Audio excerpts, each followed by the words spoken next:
뉴스 속보입니다. 백두산 화산이 폭발했습니다. 폭발의 위력이 어느 정도인지 확인하시죠. 이번 폭발은 단층 역사상 유례를 찾기 힘든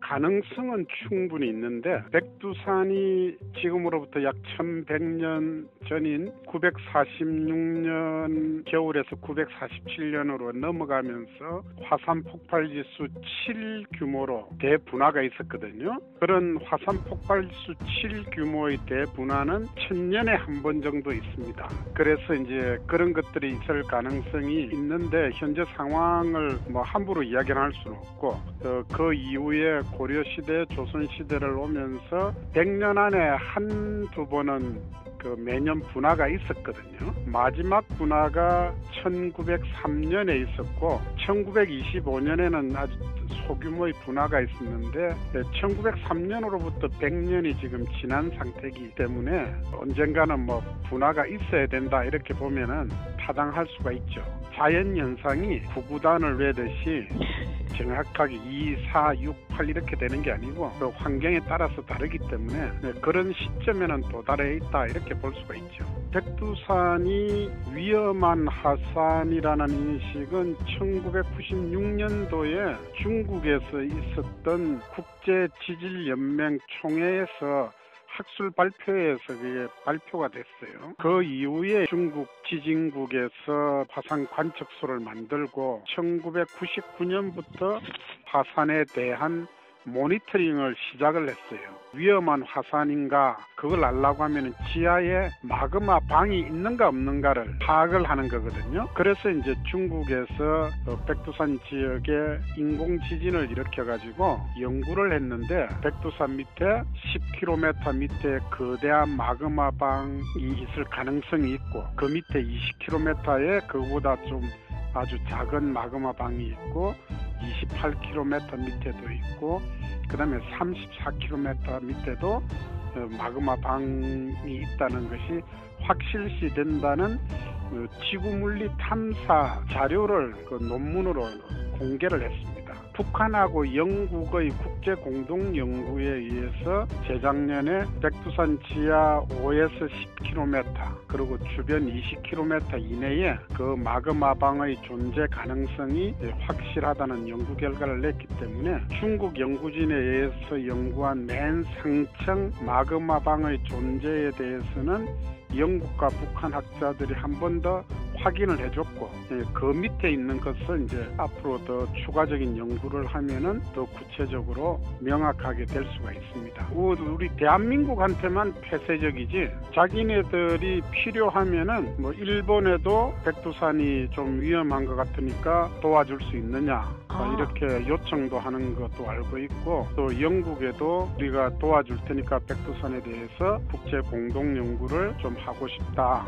그렇게 해서 이제 북한 정부의 승인을 얻고 영국 정부의 승인을 얻고 그다음에 유엔의 승인을 얻어가지고 유엔 제재 항목에 들어가는 정밀 기계들이 들어가기 때문에 그렇게 해서 이제 지진계를 6대를 설치를 해가지고 연구 결과를 또 도출을 했죠. 화산이 이제 분화할 때 두 가지 경우가 있는데 액체 상태인 마그마가 지표로 나오면 그걸 우리가 용암이라고 불러요. 그 용암이 나오면은 큰 폭발이 없이 화산 분출이라고 이야기하고 그건 조용한 분화고 아주 시끄러운 폭발적 분화, 화산 폭발이라고 하는 거는 마그마가 마그마 방에서 지표로 올라오면서 거기에 녹아있던 용존 그 기체들이 전부 독립해가지고 가스 상태로 바뀌어요. 그럼 어느 정도까지는 마그마가 주인이고 그 안에 가스가 들어있는데 어느 정도 얕은 곳으로 오면은 가스가 주인이고 그 안에 마그마들이 조각이 나가지고 식으면서 아주 부닥치면서 굉장히 빠른 속도로 이제 밖으로 뿜어져 나오는 걸 우리가 화산 폭발적 분화다 이렇게 이야기하거든요. 조용한 분화가 일어나게 되면은 용암이 흘러나와서 용암의 뜨거운 열기 1200도에서 1000도 되는 열기에 의해서 흘러가는 길에 있는 모든 걸 다 메꾸어 버리고 그 주변에 이제 화재가 발생하겠죠. 그런 피해가 있을 수가 있고 폭발적인 분화가 일어나면은 화산재가 뿜어져 나오기 때문에 화산재 구름이 만들어져 가지고 그게 바람을 타고 이동하게 됩니다. 분화구 주변에 화산재가 비처럼 내리고 그다음에 올라오는 에너지가 조금만 부족하게 되면은 그 화산재 그 기둥 분연주가 붕괴가 돼요. 화산 주변에 화산재가 용암처럼 이렇게 흘러갑니다.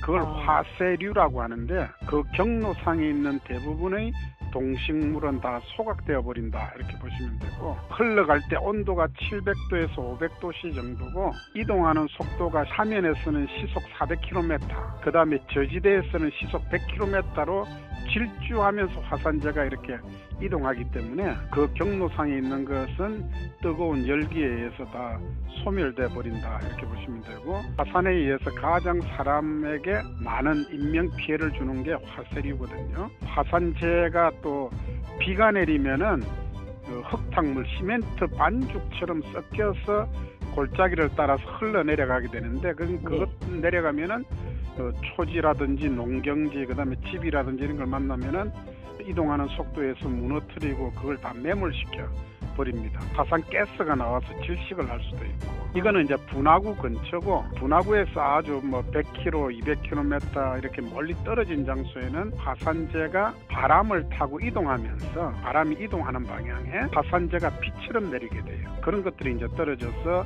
농작물 위에 덮으면은 농작물이 죽게 되고 이런 그런 이제 피해를 입게 되죠. 백두산에서 서울까지는 약 500km 정도 떨어져 있는데 백두산이 폭발적으로 분화해서 화산재가 나오면은 통상적인 경우에는 다 동쪽으로 화산재가 갑니다. 한경도를 통해서 이제 동해 바다를 지나서 일본 홋카이도나 혼슈 북부 지역 이렇게 이제 빠져나가고 조금 아래 위로 이제 편찬해 있을 수가 있는데 특이한 경우에 백두산이 분화하는데 백두산 지역에 북동 기류가 유입이 되면은 남서쪽으로 화산재가 이동하게 되거든요. 네, 그런 경우 이제 그걸 특이한 기상장 우리가 최악의 시나리오라고 부르는데 그런 때는 이제 화산재가 서울 지역에도 내려올 수가 있습니다. 그런 화산재는 올 수가 있는데 영화에 설정된 대로 강남 지역에 도로가 지진으로 이렇게 벌어지고 건물이 위에서 무너지고 하는 거는 영화 속의 상상이니까 가상 시나리오다 이렇게 보시면 되겠습니다.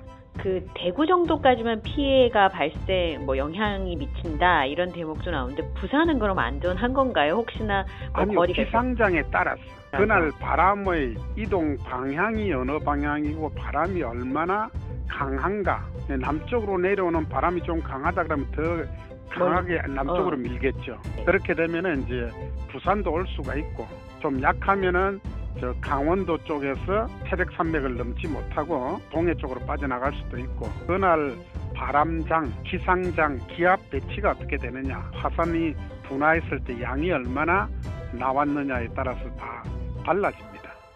그건 걱정 안 하셔도 되는 게 백두산뿐만이 아니고 일본 큐슈 지역에 있는 아소산이나 사쿠라지마 화산이나 이런 장소에서도 화산재는 우리 대한민국으로 올 수가 있습니다. 화산재의 확산 예보에 대해서는 우리나라 기상청에서 만반의 준비를 다 하고 있고요. 그 다음에 화산재가 만약에 비처럼 내려가지고 화산재가 우리 한반도에 이렇게 낙하가 된다고 하면은 대응을 하는 매뉴얼은 행정안전부에서 다 준비가 되어 있습니다. 화산재는 직경이 2mm 이하의 작은 알갱이들입니다. 아주 미세한 것은 10마이크론, 2.5마이크론, 그 미세먼지에 해당되는 알갱이들인데 이 미세한 먼지 내에 아주 작은 기공, 구멍들이 있는데 그 공간 안에 화산가스 중에 독성 화산가스인 불화수소, 이산화황 이런 것들이 그 안에 들어있을 수가 있어요.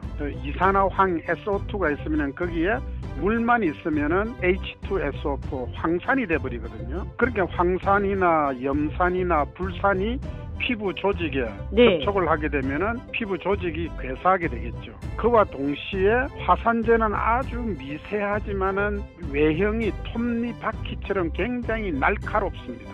그래서 이 날카로운 게 어떤 면을 이렇게 썩 지나가면은 지나간 흔적이 남겠죠. 끓긴 자국이. 그래서 이제 콘택트 렌즈나 이런 걸 끼고 있을 때 이제 들어가면은 그 안구 세포도 손상시킬 수가 있고 피해를 줄 수 있기 때문에 조심하라고 하는 겁니다. 100% 먹통은 아니고 화산이 이제 폭발적으로 분화하면은 그 굉장한 굉음을 내면서 폭발하거든요. 946년에는 화산 활동은 백두산에서 있었는데 약 400km 이상 떨어진 개성에서 큰 폭발 소리를 들을 정도거든요. 그와 동시에 일렉트리컬 스톰이라 그래가지고 천둥 번개가 칩니다. 분화구 주변에 전기가 방전이 되고 정전기가 발생하고 전파 장애 같은 것들이 발생할 수 있기 때문에 화산체 주변에서는 전자기기들이 장애를 입을 수 있기 때문에 이제 조심하라는 거고, 먹통이 되는 이유는 전화를 예를 들면은 많은 사람들이 그걸 회복하기 위해서 일시에 전화를 하게 되면은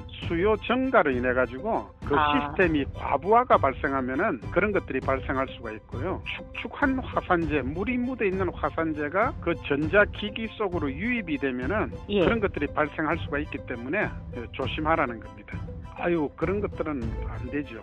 화산이 분화하는 걸 막거나 그런 방법은 현재까지는 없는 것이고, 이제 화산이 분화하기 전에 지하 몇 킬로미터 밑에 있는 마그마가 몇 킬로미터까지 상승했고 그 양이 어느 정도 되는구나, 이런 것들에 대한 것은 예측할 수 있는 기술을 가지고 있습니다. 관측을 해서 이제 계산을 하면서 이제 하면은 언제 분화될 것인가 이런 걸 알 수가 있는데, 백두산은 아쉽게도 그까지 연구가 안 되어 있습니다. 남한에서 그런 연구를 하려고 해도 백두산이 중국과 북한의 국경에 위치하고 있기 때문에 대한민국의 어떤 장비를 그 임의로 갖다 놓고 연구는 할 수가 없어요. 그래서 이제 국제 공동 연구가 돼야 되고, 그 대신에 이제 우리가 IT 기술이라든지 이런 것들이 우수하기 때문에 우리 기상청하고 화산특화연구센터에서는 인공위성을 가지고 원격으로 정기적으로 관측을 하고 있기 때문에 그런 것들로부터 이제 분화의 전조를 파악할 수가 있는 그런 연구를 하고 있습니다.